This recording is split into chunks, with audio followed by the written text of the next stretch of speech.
Good morning, good afternoon, good evening, wherever you are in the world. Welcome and thank you so very much for joining us. I am Kim Serafini, the founder, creator, and CEO of Positive Prime Technology. It is my delight to share this space with Mr. Benny Wallington, a fellow Australian, and we are here today for a delicious conversation that we hope will also be lots of fun. I'll hand it over to Benny, my co-host and co-pilot. Thanks, Kim. Always a pleasure to be here. And thank you for that wonderful introduction to me. I'm going to share an introduction to Rich, our epic guest for today. Thank you so much for coming to share this morning or afternoon for you with us. Absolutely. Beautiful. So Rich is a best-selling author, award-winning entrepreneur, talk show host, and producer, creator of the Unmute Yourself and Own Your Authority Positive Prime session, which is a cracker, and has founded the Visionary Media Institute. Rich started out, on his journey with something that many of us have probably felt, which is that fear of rejection and hiding himself away. And like I said, many of us have felt this, but it took a period of transformation that led Rich on a journey of healing that has equipped him with amazing skills and tools like Positive Prime to help his clients overcome their own fears, doubts, and worries so they can come out of the shadows and showcase their expertise on camera and stages. And Rich has been awesome at supporting the Positive Prime community because we've got a lot of great coaches in shining on camera and on stage. So yeah, mate, I'm really interested in your title of the Unmute Yourself and Own Your Authority. I think that's a really rich thread because I feel like a lot of people wish they could unmute themselves. Yeah. So if you could weave in a little bit of your story there, and also that sentiment of people unmuting themselves and how important that is in today's times. Yeah. Thank you. Thank you both for having me here. First and foremost, I'm ecstatic. I'm looking as composed as I can, but I'm just so excited to spend this time with not one, but two of you, two amazing people. So thank you. I'll start with the unmute yourself part. And, as we have all experienced, we've been on Zoom for endless hours, countless days, almost 2 years for some of us. And I got tired of hearing the common corrections like your camera's not on, or we can't hear you, you're muted. And one day after in some meeting, I can't remember which one it was, but I heard someone say unmute yourself, and then I just had this moment of aha, that is what I do. And that's the name. I created a show. That's the name of the show, the Unmute Yourself Show, and it's the name of my session with Positive Prime. But it really speaks to how people keep themselves muted. They have so many fears, doubts, worries, preconceived notions about themselves and what they think other people think about them. And so they stay quiet. And if you're in business, and really this is applicable to any person, whether you're a mom raising kids or you're running a business, whatever the case is, being able to communicate and to express yourself confidently and powerfully is a skill, is a learned skill. And not too many people just have that. Some people do. Benny, I think you might be one of them. but mostly people get to learn that and they don't, because they allow those fears to keep them from pushing through. And the whole reason why I have any right to talk about this is that that's my story. I was always the kid who was picked last on teams in school. I was, the first one that would be out, get hit in the head with the ball or whatever the thing is, whatever the game was. I was the worst. And it started to build up a way of being where I became shy, which is a learned behavior. And I became very self-conscious and extremely worried about what you would think about me. And the worst thing that you could do is reject me.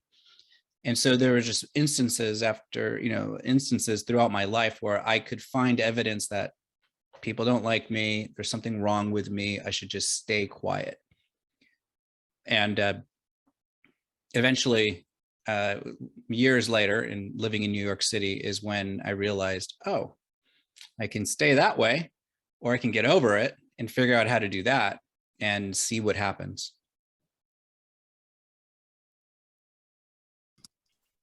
Amazing. Was there a moment, you know, you mentioned New York City, was Yeah. there like a spark of inspiration where you just felt the sort of download that it was the time to hit the button and unmute yourself? And then how did that show up in the real world? Yes. Ooh, I got chills hearing that question. Okay. Because I'm going to share something I don't normally share. Like I have the stories that I'm used to telling, and this is what came to me first. So I'll go with that. I worked for a hypnosis company in New York City, and well, first I got recruited by a production company to produce video. That was like what I went to school for. It was my dream, and then I got fired.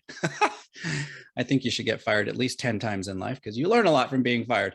So I got fired and then found myself like getting this bizarre job at a hypnosis company. And I didn't know anything about hypnosis at the time or neuro-linguistic programming, but I was a salesperson.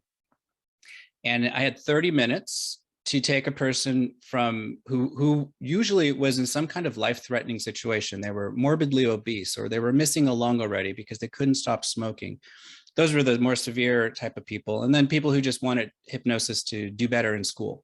But mostly there were serious conditions coming in. And I had 30 minutes to take them from completely convinced that I was going to hypnotize them and steal their purses or wallets, that state of mind, and that will be $3,000, MasterCard or Visa. That last part, I couldn't do with a straight face because I felt bad for the person. I felt like they shouldn't have to, like I had all these limiting beliefs about money and my own fears and doubts about what they would think about me, telling them how much it cost. So our rooms, my sales trainer could there's a camera in the rooms. The rooms were monitored for safety reasons and also for training reasons, conveniently. And if my phone on my desk rang, that was a bad thing because there was only one way it would ring. It was the sales manager or my manager saying, "What did you just say? This is where you're losing the sale. If you don't say these exact words, you're going to go this way, but you need to go this way. And if you don't do this, this woman just told you that she's already had a gastric bypass. She's already done everything possible. And this is her last hope. And she's going to walk out the door because you can't tell her how much this costs." And I would just smile, put it down, and say what he told me to say, which was to bring the conversation back into a place where the woman could be empowered to make her own choice versus making a choice based on my energy coming through to her of fear. I went home crying many, many, many days because I couldn't get it. I couldn't understand. I didn't know what he was saying to me. And he was speaking from a place of mindset training. Like my brain wasn't computing. So I'd go home crying. He wouldn't fire me because he knew I had it in me. And eventually I got it. And that's when I started to learn how to transform my mind, how to put positive beliefs and thoughts in, and that with repetition over time, those would result in different actions, different results in my life. And so not only was it amazing sales training, that's how I got immersed into the world of positively priming your mind, if you will, right? Using the power of words and images to transform the mindset. So that's one of the moments. And then there are many others, but I think that's most applicable to this scenario. I love that story. And thank you for sharing it. You know what's crazy is that whilst I was at school, as you say, college, as some say, university, as we say in Australia, Yeah. I actually was at business school and I was majoring in marketing, and I got a part-time job working for a hypnosis company here in Australia. A woman who traveled around like they did some many decades ago. Now we're aging ourselves. And she used to do stopping smoking and this, that, and the other. And you literally just brought back that experience for me. Rich, what I would love for you to dive into is and why. I actually have tried to guide some of the young people in my life that I mentor, and maybe they're my nieces and nephews, or they're my friends' children. And I'll say, never did I understand, realize, or appreciate as a child, or even as a teenager.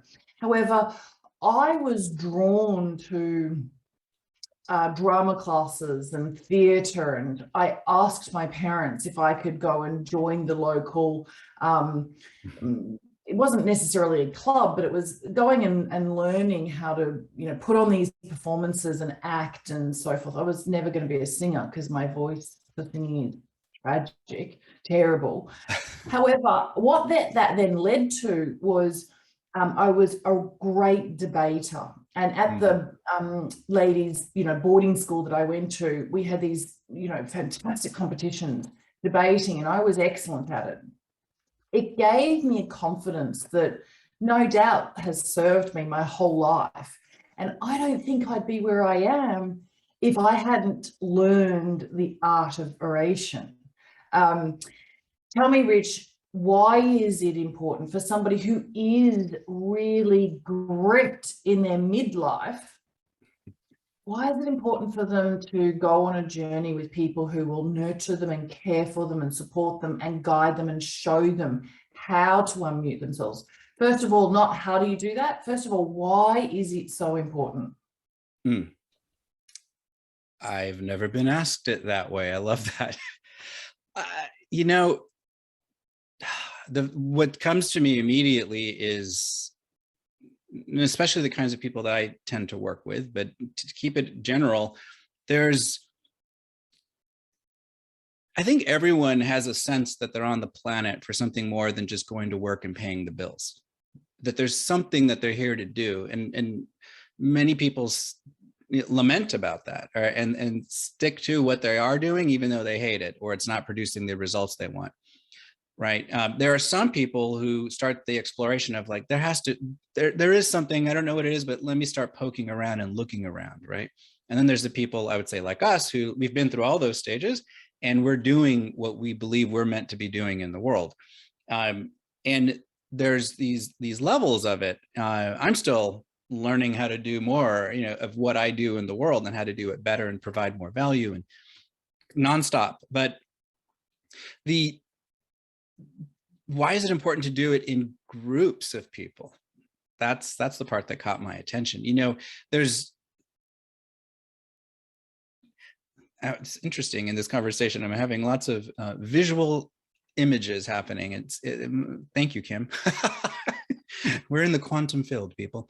So it is a positive prime session. It is a positive prime session. See what happens when you're in positive prime? You get amazing images.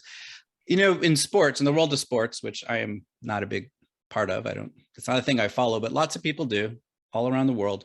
And if you go to a stadium filled with people watching a game, this thing happens, right? On both sides, certainly the two sides against each other, but the whole stadium usually somehow gets into this rhythm, this unification of energy and excitement, right? This can happen in churches as well, and different social settings where groups of the people around you, their energy becomes contagious, if you will. Like you tap into it in a way that we don't tend to do. Like at work, people who work at offices don't tend to have that experience, but if you put those same people in a sports arena, then they all love each other all of a sudden. It's interesting stuff.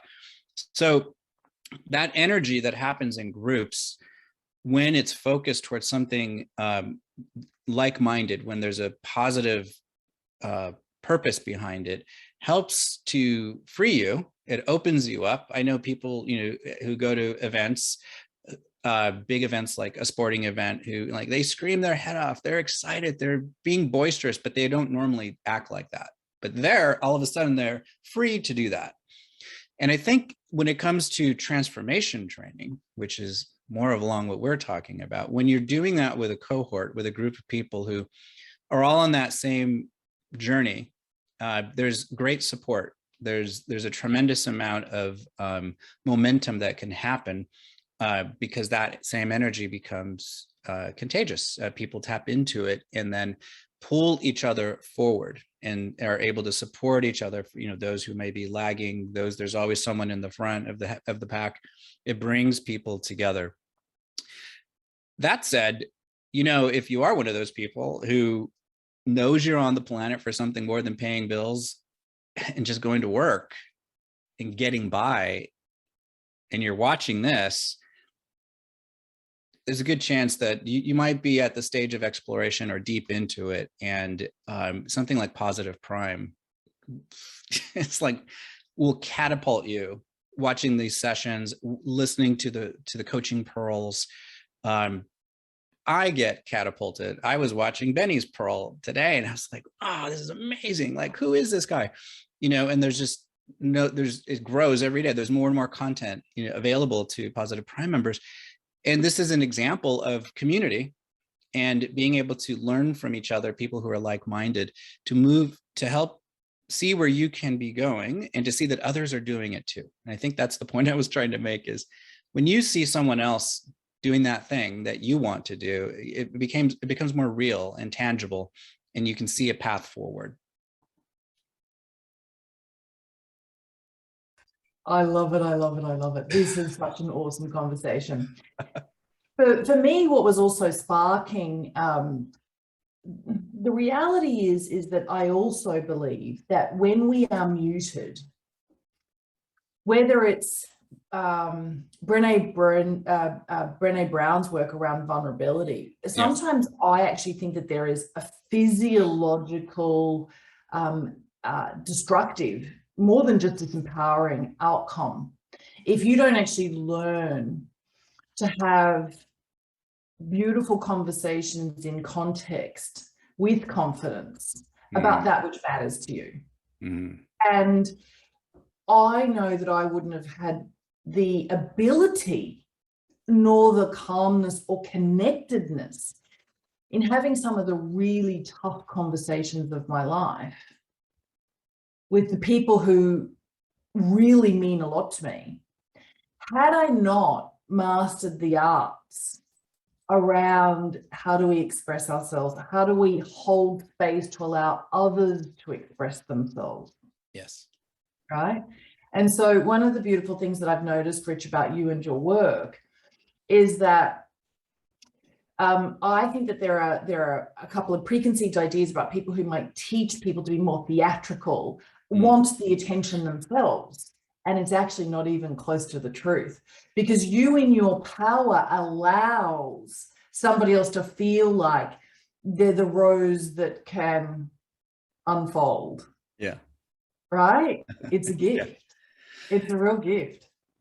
And it came from, maybe there's a small percentage of innate, I don't know, but I do know for sure I have invested heavily of resources, time, getting it wrong more than getting it right over many years to have that ability. And like you, I, from a very young age, I would watch television and tell my mom, I want to be on TV. I wanted to be on the Sesame Street, a show, and like, and some others that I watched, educational television shows when I was growing up. But I just saw myself being one of those kids and being on TV and like being in front of a camera and doing this stuff. None of that really happened until later in life, but I did try to get involved with acting, and even had an agent once. I was like 10. That lasted 10 seconds for modeling. But it was when I was an adult, really, and going to college as an adult. I didn't get to go right out of high school, so university. I took acting classes, and I started taking classes to learn how to be in front of a camera. While I waited for my turn in the television production program I was in, you had to be at a higher level before you could have anything to do with being in the studios. We produced several shows that were broadcast through the school's network. And I wasn't there yet grade-wise, right? So rather than waiting for my turn, I said, I'm going to get in that room. I am going to be in that studio. So I found out you could audition to be talent. You could be an actor. I didn't even know that those words, were synonymous back then, but that's what I learned. And I said, well, I'm going to try it. And I don't know how, I don't know why, but it, spirit. Oh, okay. We'll call it that. I don't know. I got cast into this little tiny parts, but I was in the room now. And I got to see what it was like to be on the other side of the cameras, to be in a studio, to have the experience of memorizing lines and doing whatever we had to do. So when it came time for me to be in the classes where you are on the production side, I got elevated immediately to executive producer. And that was awesome for me, but there were a lot of unhappy people because they waited their turn. And I was, no, I'm going to get in that room and I'm going to experience this. And I got elevated to that position because the instructors knew that I knew the other side. I had put some time in to be in front of the camera and to understand both sides so that I could be more effective at running the show. And that's an example of, if we want to make an impact on the planet, we can wait around and hope that it falls into our lap, whatever this thing is, or we can say, you know what, I'm going to go find it. I'm going to go be around the people, the things, the learning, the experiences that are moving in that direction, and let's see what happens. Penny, I know that there's like these little, I like to think of them as pearls that, get strung into a beautiful necklace. I know that there are these droplets inside your brain. Oh yeah, there's plenty. There's so many different threads to pull on with this conversation. There's one, like the way that you went through and approached that challenge, and like you said, look to the other side. It was really like you didn't stop and wait. You stepped up, and allowed you to sort of leapfrog. Yeah. I know you talk about extension tools. I love that word. Would you be able to talk to what are some of the extension tools that you use? Ascension tools. Yeah, yes. Yeah. Sorry, bad pronunciation. Ascension. Ascension. I don't know. Ascension. Maybe it's an American thing. I don't know. Ascension tools. So what I meant by that was kind of what you were just saying. How do we elevate ourselves to a new level of power, personal power? I'm not talking about, rule the world power. That's not where I come from. But how do we live more effectively and productively and happily? How do we live into our purpose? And so and there's also a spiritual component to that, right? Deepening, elevating a connection with one's higher power, whatever that power is, and or belief system. That's what I mean by ascension, right? Moving upwards. The state motto in New York is Excelsior, which means onwards and upwards, right? I love that. So I guess that's kind of a motto for me as well. In fact, it was a motto that we used for the Chamber of Commerce that I ran, and maybe we'll talk about that too. But ascension tools. So for me, for sure, like foundation is mindset, is dealing with the mindset monsters, as I'm calling them these days. Those fears, doubts, worries, which really, as ugly as we like to make them or give them personalities, it's just neural pathways. They're just part of the brain wiring. And, they're just doing the job they were programmed to do. They're not doing it maliciously. It's just like, situation, this reaction, situation, da-da-da, right? It's just programming. And so because of that, doing mindset training, the things that I teach, and certainly Positive Prime is a beautiful new layer that just catapults us, takes it to another level. The work I've already been doing. If you do that work and it doesn't even take that long, then you create a new default way of being. Your responses, you learn the difference between reaction and response to life, become more of a choice, and then just automatic to the new way that you've created yourself to be.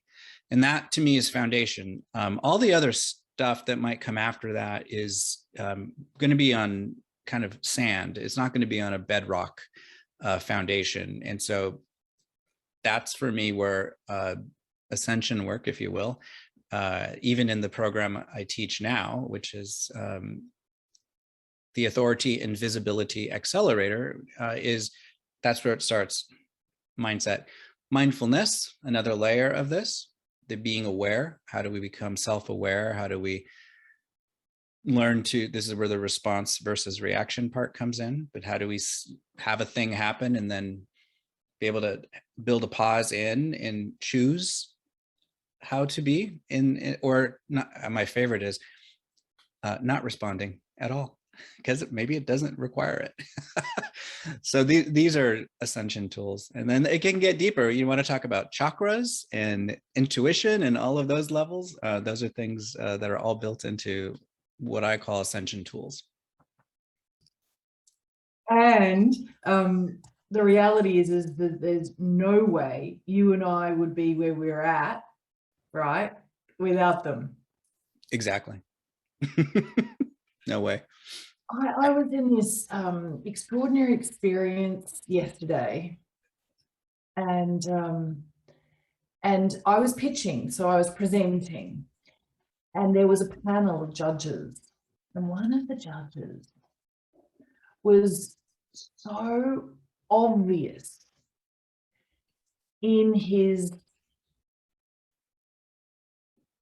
two-dimensional way of being. I don't know even how to describe that. And I don't, purport that I'm four-dimensional, even though maybe I am, or fifth. No, the reality is that I had this gorgeous aha, because I had nothing but compassion for him. Mm. And nothing more than, I feel so sorry for him that he approaches everything by being antagonistic and being controversial and being a bully. Mm. And he has no other way of operating, and he doesn't even know how he could just experience this juicy deliciousness that is life if you've used lots of ascension tools and you're in this place where there is mostly love and compassion and peace. Mm. Right? Yeah. So Rich, tell me, when people actually come and work with you personally, do you expose them to these ascension tools? Do you guide them? Do you help them to leverage them, use them, understand how to, etc.? Yes. And I don't necessarily call them that now, but they are, like I was saying around the mindset piece, that's the starting point. And I baked into teaching people how to have a powerful presence on camera is all of this ascension tool stuff.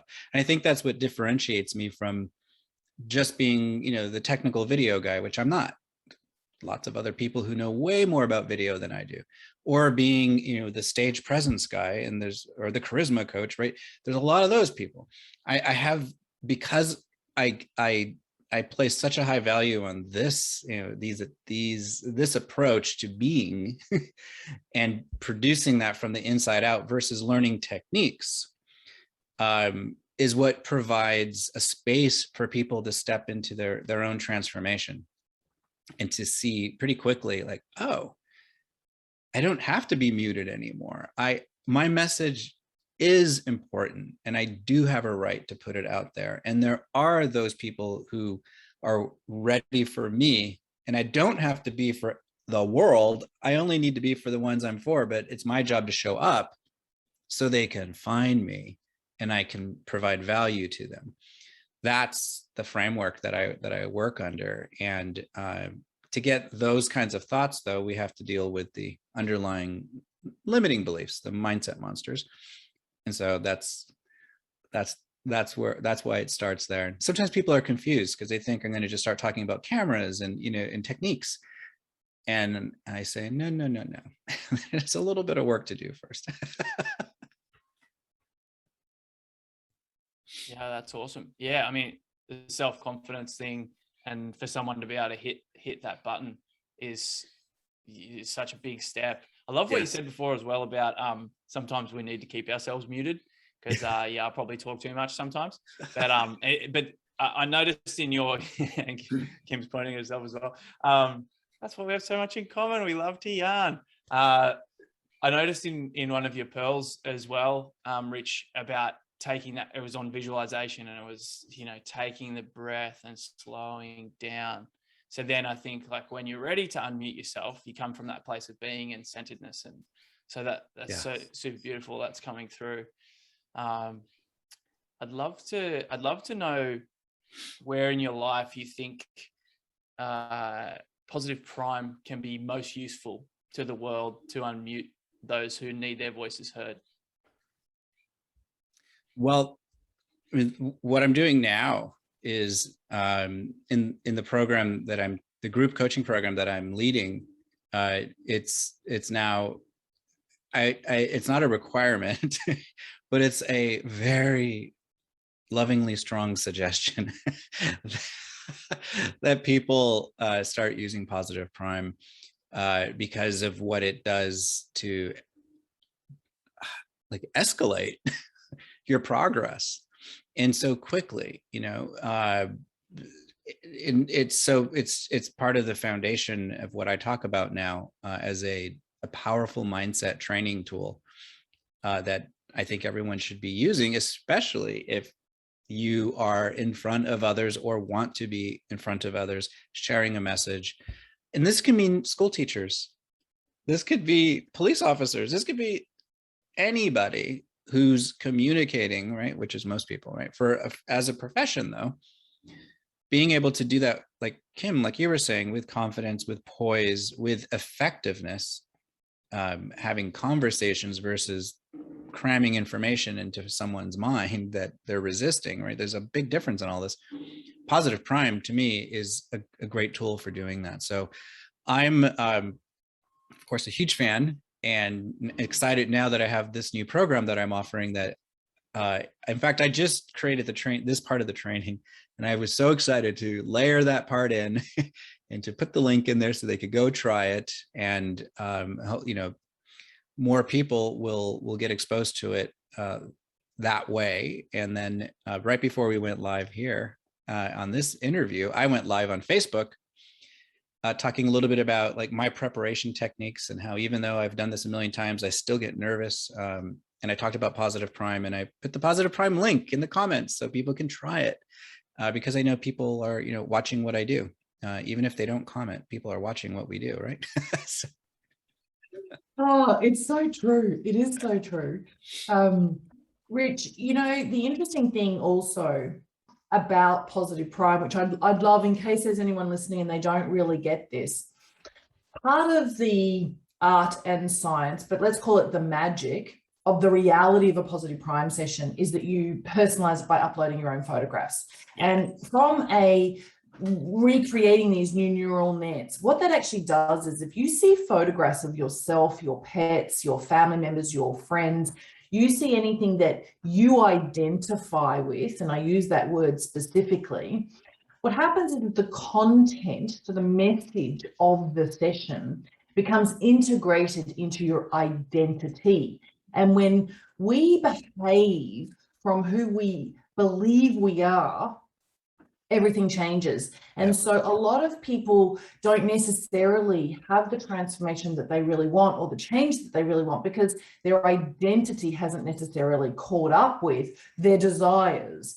And so, you know, if I want to unmute myself and I want to own my own authority, the reality is that when I watch your session and I see all these photographs of myself and what's meaningful and significant to me, my own photographs integrated into it, it has my other than consciousness accepting, allowing the messages in and allowing those to then be anchored. So it's allowing, accepting, anchoring, and then appreciating those messages, right?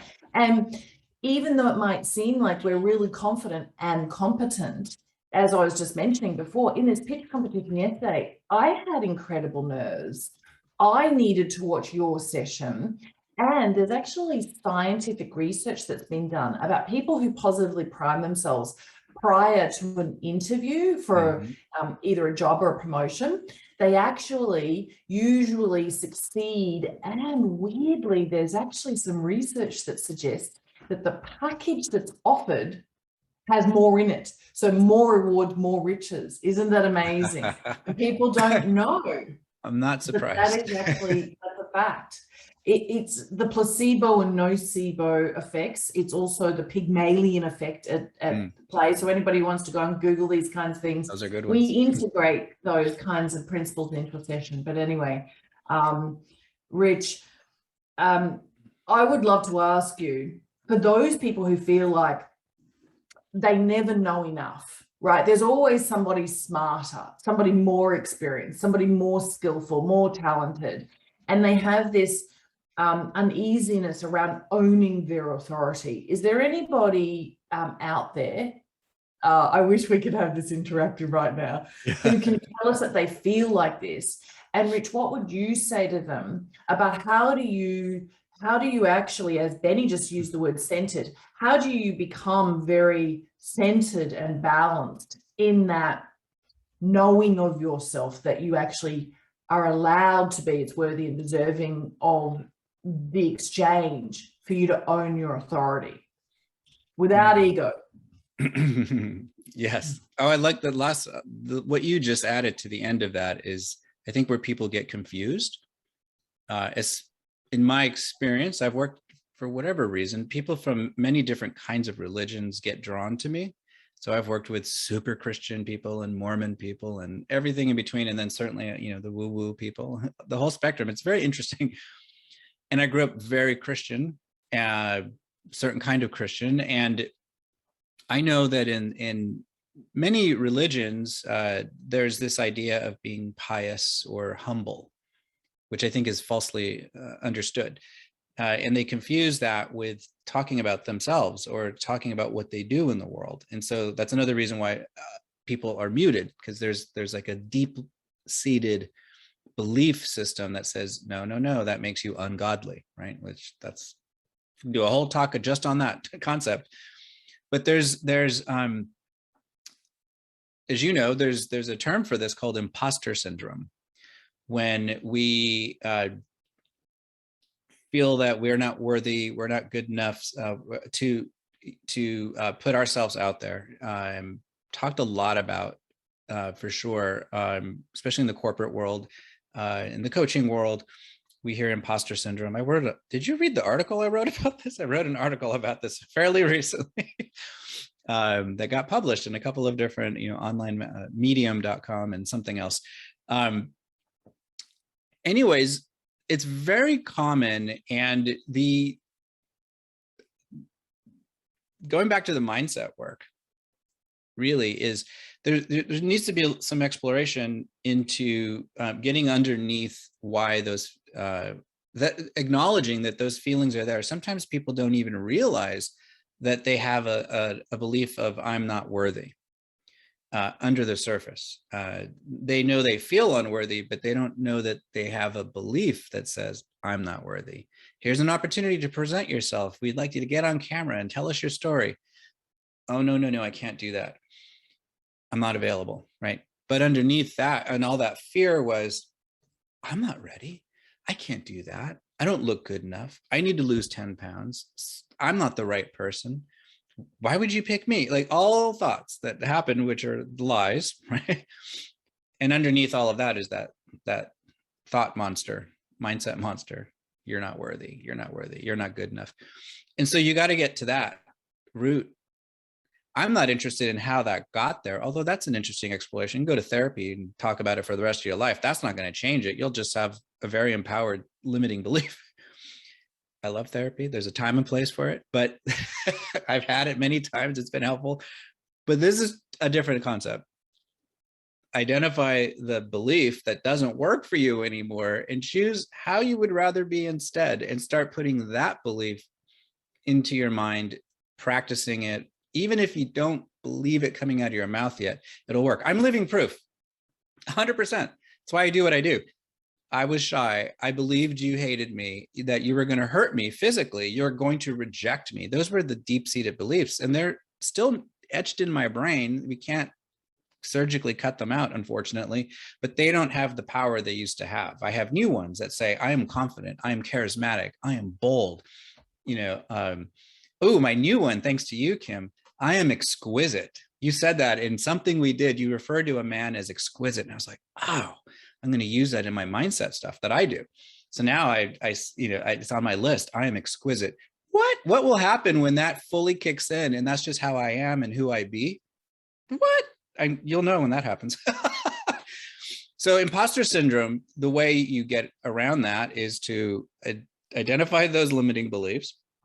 Start with one, because we often have more than one, and then choose the way you'd like to be instead. That's going to get you who from the work I do, who am I willing to be in order to produce extraordinary results? I am willing to be exquisite. I'm willing to be curious. I'm willing to be bold. These are kinds of things I've told myself over and over by way of mindset training until I just showed up that way, working on exquisite. I used to always say dynamic, confident. I never say that anymore because this is how I am. And even if I'm not talking about being confident, other people think of me that way because that's how I present innately. But I used to be shy and worried, and my body language reflected all of that. So imposter syndrome can be overcome, I guess, through mindset training, positive priming your mind, seeing images of people being and doing and having the things that you can have, those desires you mentioned. You watch those enough times, your brain, your subjective mind brings it into reality. It's the law. I love that. Do you know, certainly when I started out being a woman in tech, developing a software, I had imposter syndrome big time. Like, I'm not a computer programmer or a developer or software engineer. I'm actually not even a psychologist. Who the hell do I think that I am, that I'm playing in this field of positive psychology? But you know what? I am actually one of the world's leading experts on positive priming, right? I own that.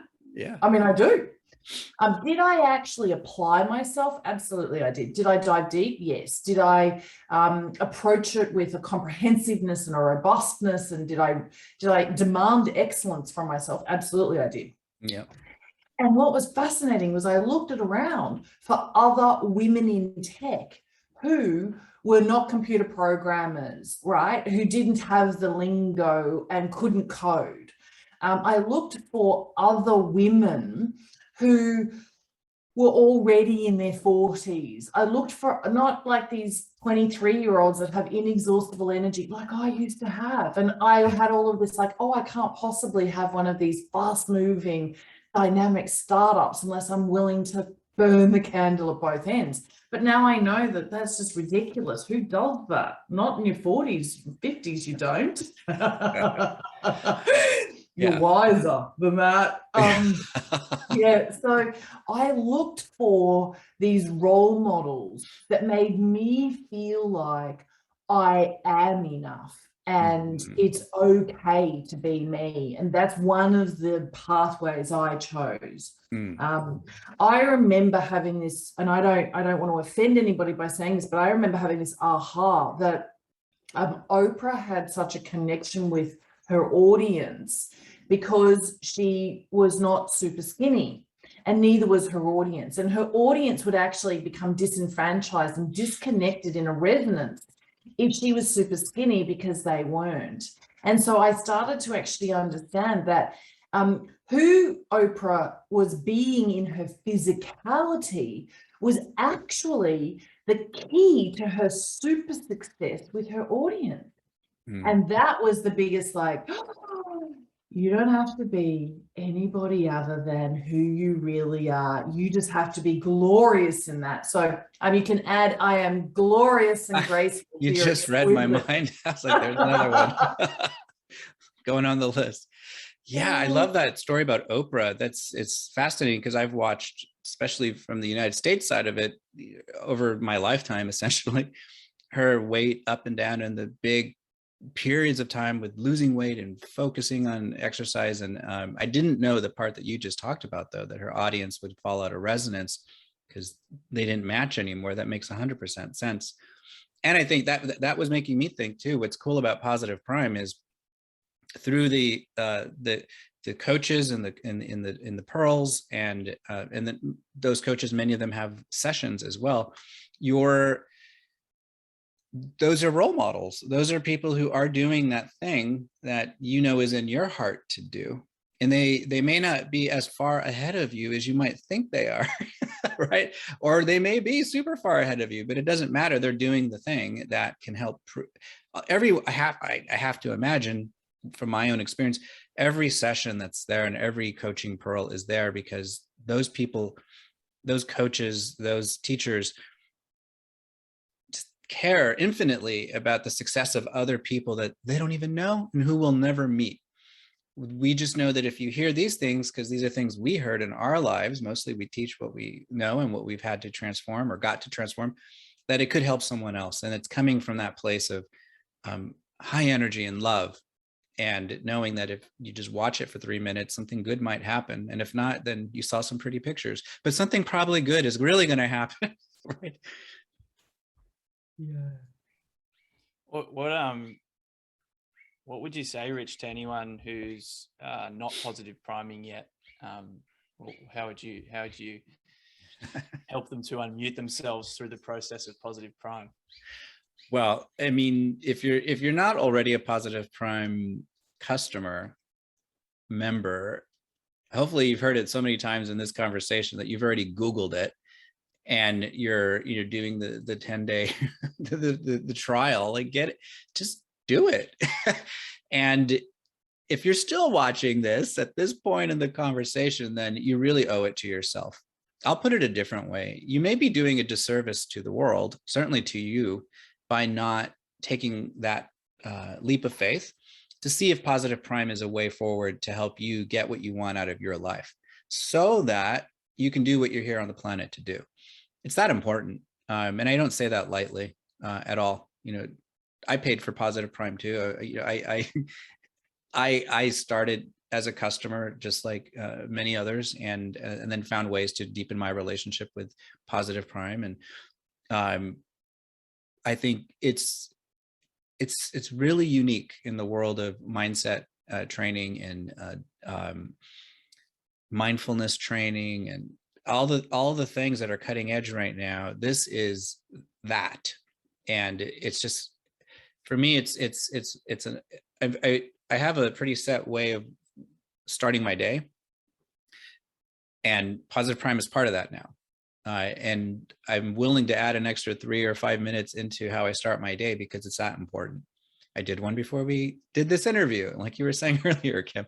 It's just that powerful. And the only way that you're going to see it for yourself is by watching a session and do it every day for 10 days and see what happens.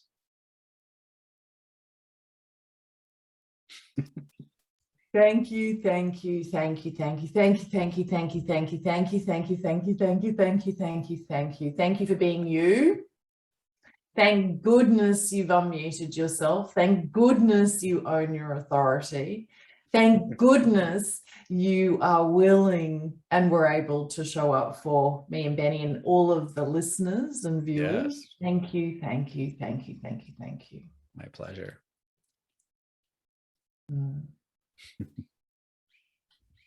Yeah, I'll say another thank you. Thank you, Rich. Is there someone? I think that was all the thank yous. So I just had to slide one in. I received them. Bask in the thank yous. Yes. Yeah, I was going to say, how can people stay in touch with you and your radness? Because I'm sure there's so many people out there who want to unmute themselves, own their authority, and also, encapsulated in all that, have that presence online so they can step up and be that voice in their community or be that voice for the wider world. Yeah. Well, I have a session that is called Unmute Yourself and Own Your Authority on Positive Prime. So checking that out. And I believe there's a page that people will be able to click on and find me and learn more about me. And there'll be a way for you to contact me directly from that page. And I would love to support you if you are on a journey of unmuting yourself and are ready to, you don't even have to be ready, just willing to transform your life and put what you are on the planet to do out there and not just in your head, to increase your authority and your visibility, then that's what I do. And Positive Prime is part of it. Lovely. Rich, just a point of clarification, your program, do you do it physically, like in person, live in Southern California, or only online, or both? Currently, it's all online. In fact, it's an online group coaching program. It's a 12-month program, and all the training is done via video, and then there are weekly group Q&A and coaching calls. So I do live coaching, and then people go at their own pace through the program, watching the video training, and then coming to the calls with questions or challenges or wins based on what they're learning from the training. Okay, great. And if we're ever in Southern California, can we drop into a class? Sure, you can be a guest presenter. Okie dokie, we'll see you soon. Yes, come on. I know you can get out now. Yeah, well, we're not yet in Queensland, the state that Benny and I live in, but soon, we think soon, the Sydney-siders and the Melburnians in the states of New South Wales and Victoria, they're freer, they're more free. Anyway, we'll get there. Yeah. I don't know if officially the interview part's over, but when I can do live in-person things, then absolutely there are components of it that I want to do. And there's actually also a really immersive, in-depth workshop you could run in Australia, right? So let's just plant that seed. Bring it on. Exactly. All righty. Thank you so much. Okay. Thank you. Thanks, mate. Ciao. Froth on.